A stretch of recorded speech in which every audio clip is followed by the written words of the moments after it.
অমিত শাহের সফরের আগেই নতুন সভাপতি পেতে চলেছে রাজ্য বিজেপি। জল্পনা তুঙ্গে গেরুয়া শিবিরের অন্দরে। শুক্রবার দোল পূর্ণিমার দিন রাজ্যের 43টি সাংগঠনিক জেলার মধ্যে 25টির সভাপতির নাম ঘোষণা করেছে পদ্ম শিবির। বিজেপি সূত্রে খবর, সাংগঠনিক জেলার মধ্যে 50% বা তার বেশি সভাপতি ঠিক হয়ে গেলে দলের রাজ্য সভাপতি ঘোষণায় বাধা থাকে না। এক দল এক পদ নীতি রয়েছে বিজেপিতে। সুকান্ত মজুমদার কেন্দ্রীয় মন্ত্রী হওয়ায় নতুন রাজ্য সভাপতি ঘোষণা অবশ্যম্ভাবী হয়ে পড়েছিল।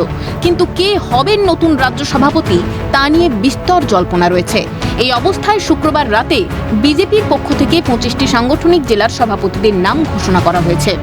এর মধ্যে 17টিতেই সভাপতি বদল করা হয়েছে, আর 8টি জেলায় পুরনো মুখের ওপরেই ভরসা রাখা হয়েছে। পরিবর্তন করা হয়েছে কলকাতা উত্তর, শহরতলি, হাওড়া টাউন, হুগলি, শ্রীরামপুর, কাঁথি, বসিরহাট প্রভৃতি। সভাপতি বদল হয়েছে উত্তরবঙ্গের মালদহ, উত্তর ও দক্ষিণ, কোচবিহার, জলপাইগুড়ির মতো জেলাতেও। রাজনৈতিক মহল মনে করছে, আগামী বছরের বিধানসভা নির্বাচনের দিকে তাকিয়ে ঘর গোছানো শুরু করল বিজেপি।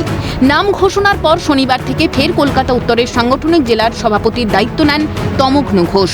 দলীয় নেতা কর্মীরা ফুল দিয়ে শুভেচ্ছা জানান তাকে। সকলকে দোল এবং হোলির শুভেচ্ছা।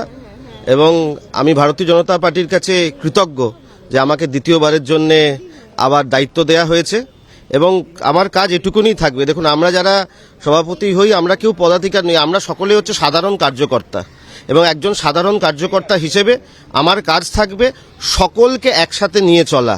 এটাই আমার কাজ। কোনো যাতে বিভেদ না থাকে, প্রত্যেকটা মানুষকে নিয়ে ফ্রম এ টু জেড এই জেলার প্রত্যেকটা ভারতীয় জনতা পার্টির মানুষকে নিয়ে চলাটাই আমার কাজ থাকবে।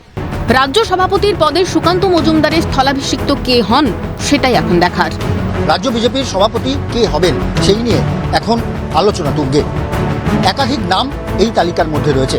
মূলত যেটা মনে করা হচ্ছে, সুকান্ত মজুমদারকে হয়তোবা পুনর্বহাল করা হতে পারে রাজ্য সভাপতি হিসেবে, অথবা নাম রয়েছে দিলীপ ঘোষ সহ রাজ্য বিজেপির একাধিক নেতার। তবে অবশেষে কে বসবেন রাজ্য সভাপতি পদে 2026 বিধানসভা নির্বাচনের আগে, সেটাই এখন সবথেকে গুরুত্বপূর্ণ প্রশ্ন। ক্যামেরা কিশোরের সঙ্গে প্রদীপ বন্দ্যোপাধ্যায়, ক্যালকাটা নিউজ, কলকাতা।